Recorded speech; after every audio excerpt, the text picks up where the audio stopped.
नमस्कार, जय हिंद। स्वागत करते हैं आप सभी लोगों का द ऑफिसर्स एकेडमी के प्लेटफॉर्म पे। इसमें हम लोग अगले 15 मिनट में कुछ महत्वपूर्ण प्रश्न करेंगे। ये प्रश्न आपके हर एक एग्जाम के लिए पर्याप्त रूप से इंपॉर्टेंट और महत्वपूर्ण है, क्योंकि ये एनसीईआरटी से बनाए गए प्रश्न हैं और ये प्रश्न सीधे सीधे एनसीईआरटी की लाइनों से बनाए गए हैं। इनकी व्याख्या भी, इनका आंसर भी हम एनसीईआरटी की लाइनों से ही देखेंगे। तो चलिए, आप भी प्रश्न को करने के साथ साथ, इस वीडियो के देखने के साथ साथ उत्तर देने का प्रयास करें। हो सके तो आप लोग टाइप करके उत्तर जरूर दिया करें। तो टाइप करके उत्तर देंगे तो काफी अच्छा बेहतर होगा। तो ये प्रयास जरूर करें। बीपीएससी एईडीओ सहायक शिक्षा विकास पदाधिकारी, इसका जो टारगेट बैच है वो हमारे संस्थान में उपलब्ध है। तो इसका फायदा भी आप लोग उठा सकते हैं।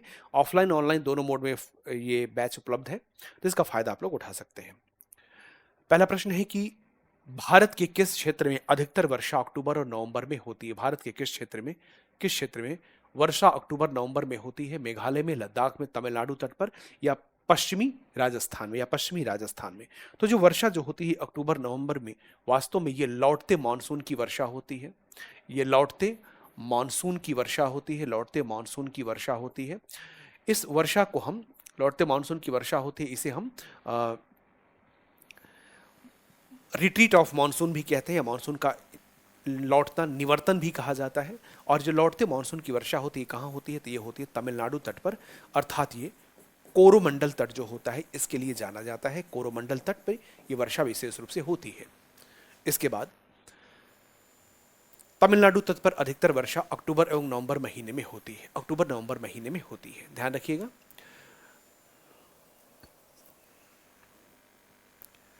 भारत के संदर्भ में निम्न कथनों पर विचार कीजिए। भारत के संदर्भ में निम्न कथनों पर विचार कीजिए।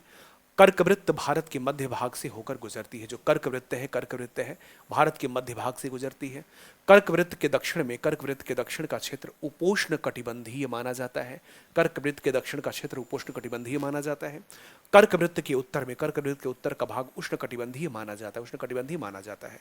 इसमें आपको सही कथनों का चयन करना है। सही कथन क्या होगा आपको बताना है। केवल एक, दो, तीन, केवल एक, तीन, एक, दो, तीन। तो यहां पर कटिबंधों के आधार पर प्रश्न पूछा जा रहा है। जैसा कि आपको पता है कि जो उष्ण कटिबंध होता है ये कर्क और मकर रेखा के बीच में होता है।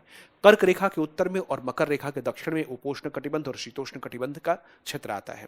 तो यहां पर हम देख सकते हैं कि भारत के मध्य भाग से कर्क रेखा गुजरती है। बिल्कुल सही बात है। और यही वजह है कि कर्क रेखा जो है भारत को दो भागों में विभाजित करती है। आधा भारत, उत्तरी भारत जो है ये उपोष्ण कटिबंध में आता है, दक्षिणी भारत उष्ण कटिबंध में आता है। कर्क वृत्त के दक्षिण का क्षेत्र उपोष्ण कटिबंध में नहीं आता है, बल्कि ये जो क्षेत्र होता है ये उष्ण कटिबंध के अंतर्गत आता है। इसको उष्ण कटिबंध में हम मानते हैं। और कर्क वृत्त के उत्तर का क्षेत्र जो उष्ण कटिबंध नहीं है, उत्तर का जो क्षेत्र है ये उपोष्ण कटिबंध के अंतर्गत आता है। ये जो क्षेत्र है ये उपोष्ण कटिबंध में आ जाएगा। केवल एक यहां पर हमें सही दिखाई दे रहा है। कर्क वृत्त देश के मध्य भाग, पश्चिम में कच्छ केरल से लेकर पूर्व में मिजोरम से होकर गुजरती है। देश का लगभग आधा भाग कर्क वृत्त के दक्षिण में स्थित है, जो उष्ण कटिबंध क्षेत्र है। और कर्क वृत्त के उत्तर में स्थित शेष भाग उपोष्ण कटिबंधीय है। अर्थात भारत में आधा भाग जो है उपोष्ण कटिबंधीय, उत्तरी भाग, और दक्षिणी भाग उष्ण कटिबंधीय है। इसीलिए भारत की जलवायु में उष्ण कटिबंधीय जलवायु एवं उपोष्ण कटिबंधीय जलवायु दोनों की विशेषताएं पाई जाती हैं। भारत में उष्ण कटिबंधीय जलवायु भी और उपोष्ण कटिबंधीय दोनों प्रकार की विशेषताएं देखने को मिलती हैं आपको। कथन कारण आधारित प्रश्न में हम देखेंगे, कथन कारण आधारित जो प्रश्न है इसमें हम देखेंगे कि पृथ्वी पर तापमान सामान्यतः विषुवत वृत्त से ध्रुवों की ओर घटता जाता है। पृथ्वी पर जो तापमान होता है सामान्यतः विषुवत वृत्त से ध्रुवों की ओर, विषुवत वृत्त से ध्रुवों की ओर ये घटता जाता है। और पृथ्वी की गोलाई के कारण विभिन्न अक्षांशों पर सौर ऊर्जा की मात्रा अलग अलग प्राप्त होती है। विभिन्न अक्षांशों पे सौर ऊर्जा की मात्रा अलग अलग प्राप्त होती है। आपको कथन कारण के आधार पर उत्तर देना है। ए सही है, आर गलत है। ए गलत है, आर सही है, या ए आर दोनों सही है। और दोनों की यहाँ पर सही व्याख्या हो रही है। ए आर दोनों सही है, परंतु आर ए की सही व्याख्या नहीं कर रहा है। तो ये चीज़ आपको ध्यान देनी है। जैसे मान लीजिए यहाँ पर इस तरह से हमारी पृथ्वी है, ठीक है। हमारी पृथ्वी पर जो सूर्य की किरणें आती हैं, वो सूर्य की जो किरणें हैं उनका जो आपतन कोण है, या हमारी धरती के धरातल से बनने वाला जो कोण है, उस कोण के मान में हर जगह अंतर देखा जाता है। जैसे जैसे हम उच्च अक्षांशों की ओर जाते हैं तो जो कोण का मान है वो कम होने लगता है। और जैसे ही कोण का मान कम होगा, जैसे देखिए निम्न अक्षांशों में 90 डिग्री, मध्य अक्षांशों में न्यून कोण बना, और इससे भी कम कोण का मान रहा उच्च अक्षांशों में और ऊपर जाकर के। तो जितना ही आपतन कोण का मान कम होगा उतना ही तापमान कम होगा। यहां पर आपतन कोण, आपतन कोण मतलब एंगल ऑफ इंसिडेंस, सूर्य का सूर्य की किरणों का धरातल से बनने वाला जो कोण होता है ये आपतन कोण होता है। जैसे मान लीजिए ऐसे सीधी आ रही तो 90 डिग्री का आपतन कोण होगा, तो सूर्यातप की मात्रा ज्यादा होगी। अब जैसे मान लीजिए धरातल है और सूर्य की किरणें तिरछी आ रही हैं, तो यहाँ पर एक न्यून कोण डेवलप हो रहा है, ऐसी कंडीशन में सूर्यातप की प्राप्ति कम हो जाएगी, तो आपतन कोण यहाँ पर कम होगा। आपतन कोण कम होगा तो यहाँ पे तापमान भी कम हो जाएगा, तापमान यहाँ पर कम हो जाएगा। ठीक है, यहां पर क्या है, इस जगह पे निम्न अक्षांश, यहां पे आपतन कोण का मान अधिक है, आपतन कोण का मान जो है वो अधिक है। तो जब आपतन कोण का मान अधिक हो जाएगा तो तापमान भी यहां पर हमें अधिक देखने को मिलेगा, तापमान यहां पर अधिक प्राप्त होगा। तो इस तरह से कथन कारण, अब देखिएगा पहला पॉइंट यहां पर सही है, कोई दिक्कत नहीं है कि विषुवत से ध्रुवों की ओर जाता है तो तापमान जाने पे घटता जाता है। कारण भी सही, क्योंकि पृथ्वी की गोलाई की वजह से हर जगह पे जो सूर्यातप की प्राप्ति होती है वो अलग अलग होती है। अब इसमें व्याख्या भी हो जा रही है, क्योंकि सूर्यातप अलग अलग अक्षांशों पे जो सौर ऊर्जा मिल रही है उसकी मात्रा में अंतर है। यही वजह है कि विषुवत से ध्रुवों की ओर जाने पर तापमान कम होने लगता है। इसका उत्तर सी हो जाएगा, सी इसका सही उत्तर है। यहाँ पे पर्याप्त व्याख्या होते हुए हमें दिखाई दे रही है, पर्याप्त व्याख्या हमें यहाँ पे दिखाई दे रही है। पृथ्वी की गोलाई के कारण इसे प्राप्त सौर ऊर्जा की मात्रा अक्षांशों के अनुसार अलग अलग होती है। इसके परिणाम स्वरूप तापमान विषुवत वृत्त से ध्रुवों की ओर सामान्यतः घटता जाता है। जब कोई व्यक्ति पृथ्वी की सतह से ऊंचाई की ओर घट जाता है तो वायुमंडल की सघनता कम हो जाती है तथा तापमान घट जाता है। ये भी ध्यान देना कि सतह से जब हम ऊपर जाते हैं तो सघनता कम हो जाती है और तापमान कम हो जाता है इसकी वजह से। बीपीएससी टीआरई के सभी बैचेस सभी कोर्सेज हमारे संस्थान के ऐप पर उपलब्ध है। इसका फायदा आप लोग उठा सकते हैं जिसको भी बीपीएससी टीआरई की परीक्षा देनी हो। किसी भी क्षेत्र का दबाव एवं पवन तंत्र किस पर निर्भर करता है? किसी भी क्षेत्र का दबाव, गौर करिएगा, कोई भी क्षेत्र है, किसी भी क्षेत्र का जो दबाव है और पवन तंत्र जो है वो किस पर निर्भर करता है? मिट्टी के प्रकार पर, समुद्र और अक्षांश से दूरी पर, ऊंचाई और देशांतर पर, और या उस क्षेत्र का अक्षांश और ऊंचाई पर, उस क्षेत्र के अक्षांश और ऊंचाई पर। तो ध्यान दीजिएगा, हमारी पृथ्वी पर कहीं पर भी जो वायु दाब होता है वो सीधे सीधे तापमान पर निर्भर करता है, तापमान। और तापमान किस पर निर्भर करता है? अक्षांशों पर निर्भर करता है। निम्न अक्षांशों में अधिक तापमान, उच्च अक्षांशों में कम तापमान होता है। ठीक है ना? तो ये मिट्टी के प्रकार से इसका कोई लेना देना नहीं है, समुद्र की दूरी और अक्षांश से। किसी भी क्षेत्र का दबाव और पवन तंत्र किस पर निर्भर करता है? तो अक्षांश, समुद्र और अक्षांश से दूरी, ठीक है, उस क्षेत्र का अक्षांश और ऊंचाई, उस क्षेत्र का अक्षांश और ऊंचाई। ठीक है, तो यहां पर बी जो है हमें ज्यादा सही लग रहा है। एनसीईआरटी को देख लेते हैं एक बार, एनसीईआरटी के अकॉर्डिंग क्या इसमें दिया गया, बट बी इसमें ज्यादा सही है। किसी भी क्षेत्र का वायुदाब एवं पवन तंत्र, तो वायुदाब एवं पवन तंत्र, वायुदाब एवं पवन तंत्र,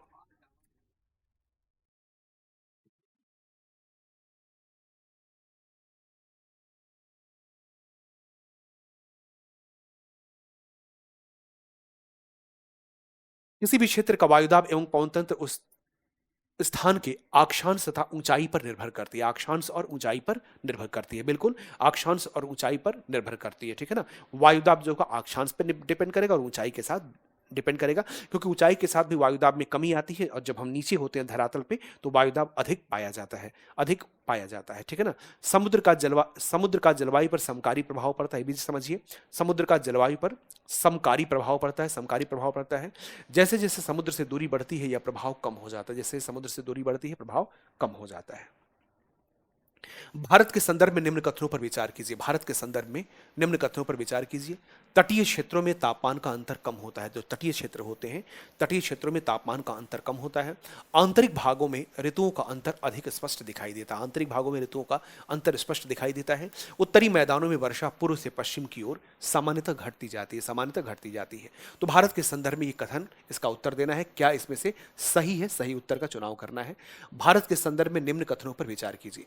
तटीय क्षेत्रों में तापमान का अंतर कम होता है, बिल्कुल सही बात है, क्योंकि जो तटीय क्षेत्र होते हैं, तटीय क्षेत्रों में महासागरीय जलवायु पाई जाती है। जो तटीय क्षेत्र होते हैं, जो तटीय क्षेत्र होते हैं, ध्यान रखिएगा, तटीय क्षेत्रों में महासागरीय जलवायु पाई जाती है, तटीय क्षेत्रों में महासागरीय जलवायु पाई जाती है। तो तटीय क्षेत्र जो है जहां पे महासागरीय जलवायु पाई जाती है, तो तटीय क्षेत्रों में जो महासागरीय जलवायु का क्षेत्र होता है, महासागरीय जलवायु जहां पाई जाती है तटीय क्षेत्रों में, तो इसी वजह से यहां पर ये एक सम जलवायु की स्थिति होती है, सम जलवायु की स्थिति होती है। महासागरीय जलवायु सम जलवायु की स्थिति होती है, महासागरीय जलवायु सम जलवायु की स्थिति होती है। और इसमें तापांतर जो होता है वो कम होता है, तापांतर जो होता है, तापांतर कम होता है। इस बात को समझिएगा, ठीक है? देखिए, तटीय क्षेत्रों में स्थल और बगल में समुद्र है। समुद्र जल है, जल की विशिष्ट उष्मा अधिक होती है। समुद्र धीरे धीरे गर्म होता है, धीरे धीरे ठंडा होता है। यही वजह है कि तटवर्ती क्षेत्रों में ज्यादा टेम्परेचर का रेंज नहीं देखा जाता है, और सागरीय क्षेत्र जहां भी होंगे वहां पे जलवायु थोड़ी सम होती है, टेम्परेचर का रेंज ज्यादा नहीं पाया जाता है। तो ये बात सही है कि तटीय क्षेत्रों में तापांतर कम होता है। आंतरिक भागों में ऋतुओं का अंतर अधिक स्पष्ट दिखाई देता है, बिल्कुल सही बात है, क्योंकि जो आंतरिक भाग होते हैं, आंतरिक भाग, यहाँ पे महाद्वीपीय जलवायु पाई जाती है, महाद्वीपीय जलवायु। आंतरिक भागों में महाद्वीपीय जलवायु पाई जाती है। अब आंतरिक भागों में जो महाद्वीपीय जलवायु है, अब ये जलवायु कैसी होती है, ये विषम जलवायु होती है, विषम जलवायु मानी जाती है। और विषम जलवायु के जो भी क्षेत्र होते हैं, विषम जलवायु के जो भी क्षेत्र होते हैं, यहाँ पर तापांतर जो होता है ये अधिक पाया जाता है। तापांतर, विषम जलवायु में तापांतर जो होता है वो ज्यादा पाया जाता है।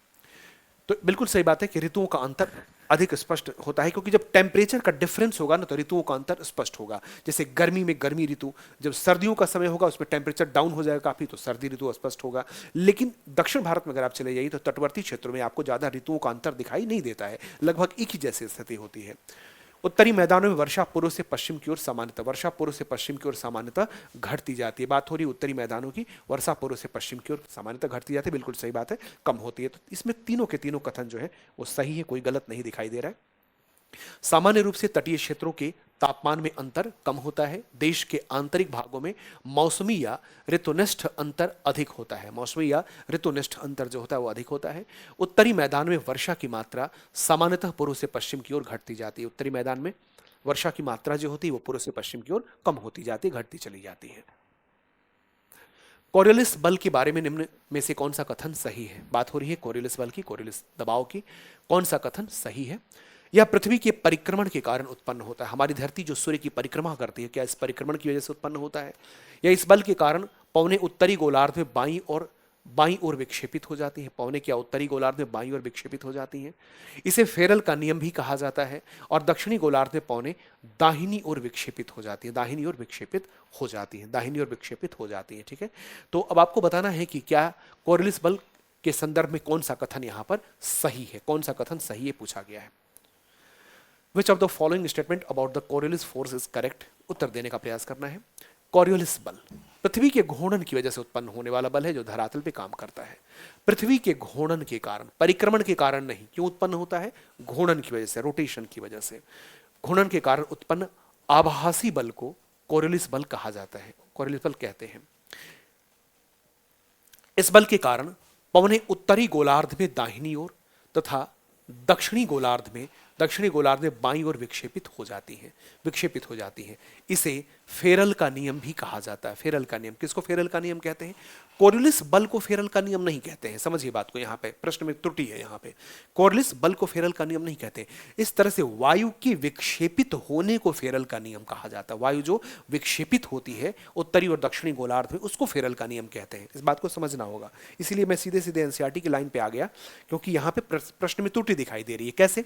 पहली बात कि यह पृथ्वी के परिक्रमण के कारण उत्पन्न होता है, परिक्रमण के कारण नहीं, समझिए घूर्णन के कारण उत्पन्न होता है, पहला पॉइंट। तो पहला गलत हो गया।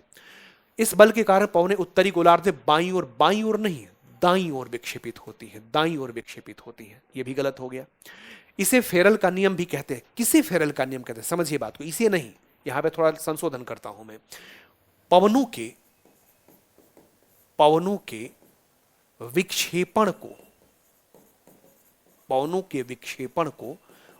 विक्षेपण को फेरल का नियम भी कहा जाता है। पवनों के विक्षेपण को, इस तरह से लग रहा है कि इसे जब शब्द जोड़ा जा रहा है तो लग रहा है जैसे कोरियोलिस बल को फेरल का नियम कहते हैं। जी नहीं, कोरियोलिस बल एक बल है और इस बल के अंतर्गत जो फेरल का नियम है वो ये बताता है कि फेरल के नियम के अकॉर्डिंग हवाएं अपने मार्ग से विक्षेपित हो जाती हैं, डिफ्लेक्ट कर जाती हैं। तो पवनों के विक्षेपण होने को, पवनों के मार्ग से भटकने को, पवनों के डिफ्लेक्ट होने की स्थिति को हम लोग फेरल के नियम के नाम से जानते हैं। दक्षिणी गोलार्ध में पवनें दाहिनी ओर विक्षेपित होती हैं। जी नहीं, दक्षिणी गोलार्ध में पवनें जो होती हैं वो बाईं ओर विक्षेपित होती हैं। अब इस हिसाब से जब हमने ये संशोधन कर दिया, इस संशोधन के आधार पर अगर हम बात करें तो प्रश्न का उत्तर इसमें सी सही हो जाएगा। सी इसका संशोधन के बाद, अगर संशोधन नहीं होता तो ये भी लाइन गलत हो जाती, ठीक है ना, क्योंकि लग रहा है जैसे कोरियोलिस बल को फेरल का नियम कहते हैं। जी नहीं, पवनों के विक्षेपण को, पवनों के मार्ग से भटकने को हम फेरल का नियम कहते हैं। इस बात को ध्यान रखिएगा। भारत की जलवायु पर हिमालय का सबसे महत्वपूर्ण प्रभाव कौन सा है? यह भारत में वर्षा की मात्रा को बहुत कम कर देता है, यह भारत को समुद्री हवाओं से पूरी तरह अलग कर देता है, यह भारत के तटीय क्षेत्रों की ऊंचाई को बढ़ा देता है, तटीय क्षेत्रों की ऊंचाई को बढ़ा देता है, यह मध्य एशिया से आने वाली ठंडी पवनों को भारतीय महाद्वीप में प्रवेश से रोकता है। यही इसका उत्तर होगा, ठीक है ना?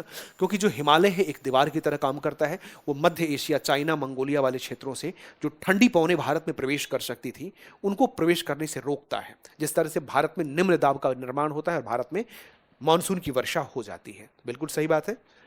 इसके बाद है उत्तर पूर्वी व्यापारिक पवनों में नमी की मात्रा कम होने का मुख्य कारण। उत्तर पूर्वी व्यापारिक पवनों में नमी की मात्रा कम होने का मुख्य कारण है ये समुद्र के ऊपर बहती हैं, ये स्थलीय भागों से उत्पन्न होती हैं, ये केवल दक्षिणी गोलार्ध में बहती हैं, ये हिमालय से टकराकर अपनी नमी खो देती हैं। देखिए जो उत्तर पूर्वी व्यापारिक पवनें हैं, उत्तर पूर्वी व्यापारिक पवनें जो है ये वास्तव में स्थलीय भागों पर उत्पन्न होती है, स्थलीय भागों पर। यही वजह है कि इनमें जो आर्द्रता होती है वो कम पाई जाती है, स्थलीय भागों पर उत्पन्न होती है, आर्द्रता कम पाई जाती है।